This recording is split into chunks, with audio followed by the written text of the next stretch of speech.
Hey guys, Joel's here with another reasoning session. Today I'm coming at you with a story which exemplifies that, when you really want something, you got to go all in and you can't be satisfied halfway. You got to really go all in, and it's only when we really pursue Source that we're able to touch the very essence of Source. Come now and let us reason together. Come now, we can talk it over. Now this story, I'm actually just going to read from the text. This is from the end of the Evangelion of St. John, from chapter 20, reading at verse 19. Then the same day at evening, being the first day of the week, when the doors were shut where the disciples were assembled for fear of the Jews, came Jesus and stood in the midst and said unto them, Peace be unto you. Now this is after Jesus was crucified, and Mary had already gone to the tomb to do the rites on Sunday morning, and it turns out that she had met the risen Savior. But the disciples were in the room and they were scared. They didn't know what was going on and they didn't believe.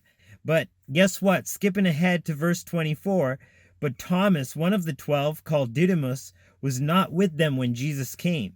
And the other disciples therefore said unto him, We have seen the Lord. But he said unto them, Except I shall see in his hands the print of the nails, and put my finger into the print of the nails, and thrust my hand into his side, I will not believe. Now, Thomas gets a really bad rep, and people call him Doubting Thomas. But guess what? If the other disciples didn't see Jesus, man, they'd be doubting just as much as he was. But continuing on, after 8 days, again his disciples were within, and Thomas was with them. Then came Jesus, the doors being shut, and stood in the midst, and said, Peace be unto you. Then said he to Thomas, Reach hither thy finger, and behold my hands, and reach hither thy hand, and thrust it into my side, and be not faithless, but believing.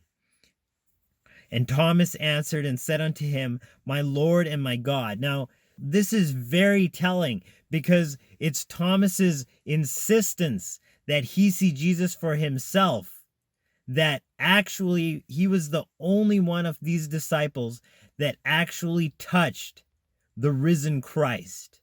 And that's what we need. We need that perseverance.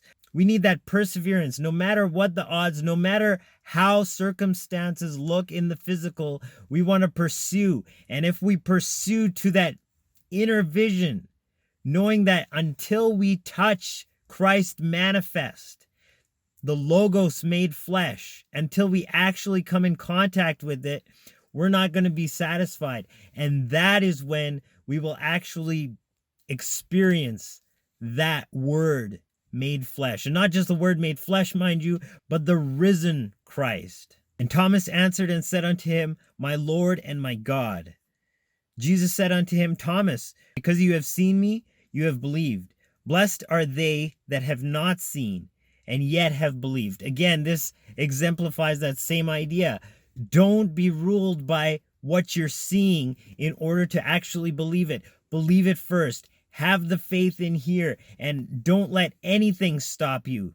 I know that sounds like a contradiction because I just said that Thomas was the only one that actually touched the risen Christ, but that was his perseverance and his faith in saying that if you saw the risen Christ, I will see the risen Christ, and not just that much to see him, but I'm going to touch him, I'm going to experience him, and I'm actually going to concretize this concept into my reality.